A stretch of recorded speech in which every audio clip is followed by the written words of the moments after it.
Sejarah meneladani peran ulama penyebar ajaran Islam di Indonesia. Wilayah Nusantara sangat luas. Posisi geografisnya terletak di persimpangan jalur perdagangan antara India, Cina, dan Arabia. Sehingga ada pengaruh dari ajaran Islam yang dibawa oleh negara India, Cina, dan juga Arabia terhadap ajaran Islam yang ada di Indonesia. Jalur perdagangan adalah jalur yang digadang-gadang sebagai penyebar ajaran Islam di Indonesia. Sehingga muncullah berbagai pertanyaan, siapa yang pertama kali menyebarkan ajaran Islam di Indonesia? Kapan ajaran Islam masuk ke Indonesia? Maka sulit untuk memastikan wilayah mana yang pertama kali menerima atau memberikan ajaran Islam ke wilayah Indonesia. Oleh karena itu, ada beberapa teori yang menyatakan masuknya ajaran Islam di Indonesia. Adapun teori yang menyatakan bahwasanya mempengaruhi masuknya ajaran Islam di Indonesia yaitu teori Gujarat, teori Makkah, teori Cina, teori Persia, teori maritim. Teori Gujarat yang dibawakan oleh Prof. Dr. Snockhart. Menurut teori ini, Islam masuk ke Indonesia dari Gujarat.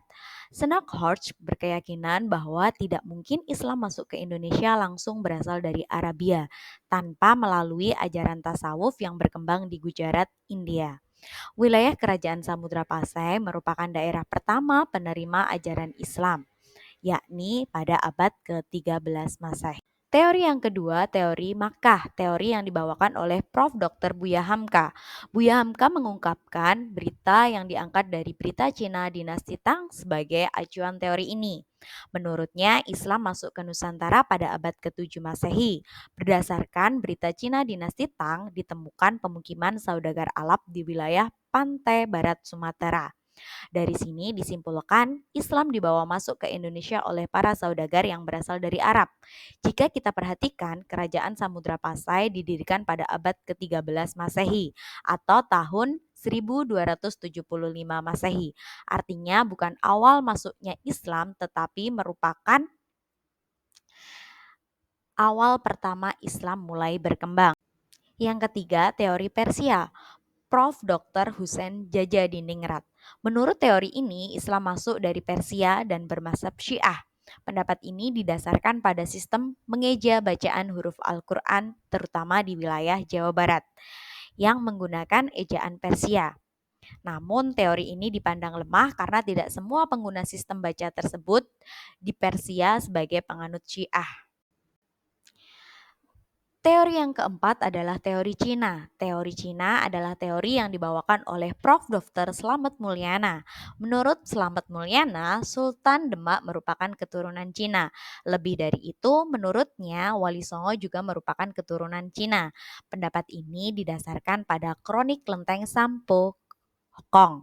Misalnya, Sultan Demak Penembahan Fatah dalam kronik Lenteng Sampokong bernama Penembahan Jin Bun.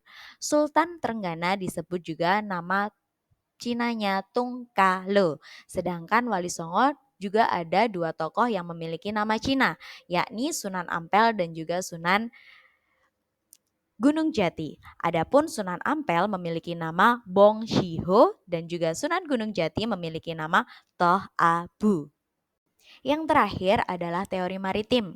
N.A. Baloch. Teori yang dibawakan oleh N.A. Baloch mengatakan bahwasanya walaupun di Makkah dan Madinah terjadi perang selama kurun waktu 10 tahun antara 1 sampai 11 Hijriah, 622 sampai 623 Masehi, namun tidak memutuskan jalur perdagangan laut yang sudah menjadi tradisi sejak lama.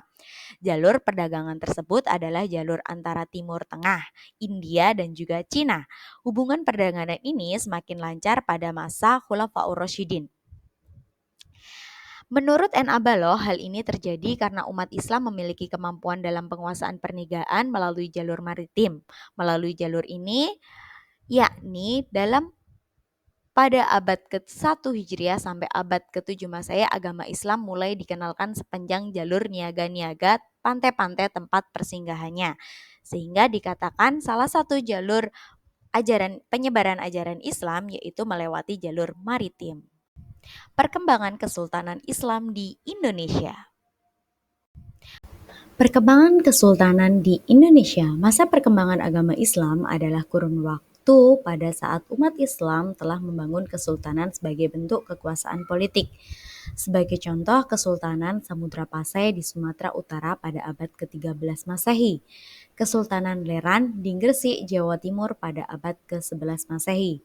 Perkembangan Islam di Indonesia semakin meluas seiring dengan banyaknya raja-raja Hindu yang mulai memeluk ajaran Islam. Dengan demikian terbentuklah Kesultanan Islam di berbagai wilayah Indonesia. Bukti-bukti arkeologis keberadaan kerajaan ini adalah ditemukan makam raja-raja Pasai di Kampung Geudong, Aceh Utara. Makam ini terletak di dekat reruntuhan bangunan pusat kerajaan Samudera di Desa Beuringin, Kecamatan Samudera sekitar 11 km sebelah timur Lok Sumawe. Di antara makam raja-raja tersebut terdapat nama Sultan Malik Al-Saleh, di mana termasuk Raja Samudra Pasai pertama. Malik Al-Saleh adalah nama baru Meurah Silu setelah ia mulai masuk ajaran Islam atau memeluk agama Islam dan merupakan Sultan Islam pertama di Indonesia yang berkuasa lebih kurang dari 29 tahun. Kerajaan Samudra Pasai merupakan gabungan dari Kerajaan Pasai dan juga Peurla dengan raja pertama yakni Malik Al-Saleh.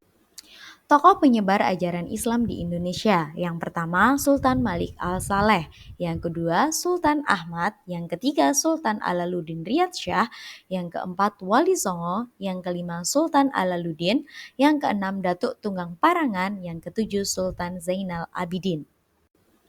Tokoh penyebar ajaran Islam di Indonesia. Yang pertama Sultan Malik Al-Saleh, yang kedua Sultan Ahmad, yang ketiga Sultan Alaluddin Riyad Shah, yang keempat Wali Songo, yang kelima Sultan Alaluddin, yang keenam Datuk Tunggang Parangan, yang ketujuh Sultan Zainal.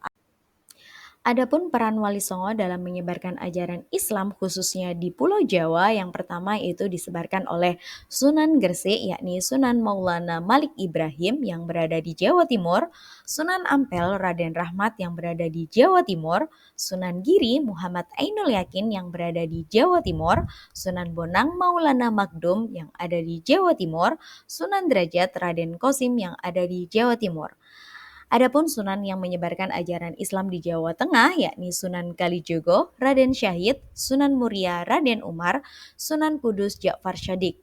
Sedangkan sunan yang menyebarkan ajaran Islam di wilayah Jawa Barat yakni Sunan Gunung Jati yang dikenal sebagai Syekh Syarif Hidayatullah. Demikian penyebaran mengenai sejarah peradaban Islam di Indonesia atau peran ulama dalam menyebarkan ajaran Islam di Indonesia. Sekian, wassalamualaikum warahmatullahi wabarakatuh.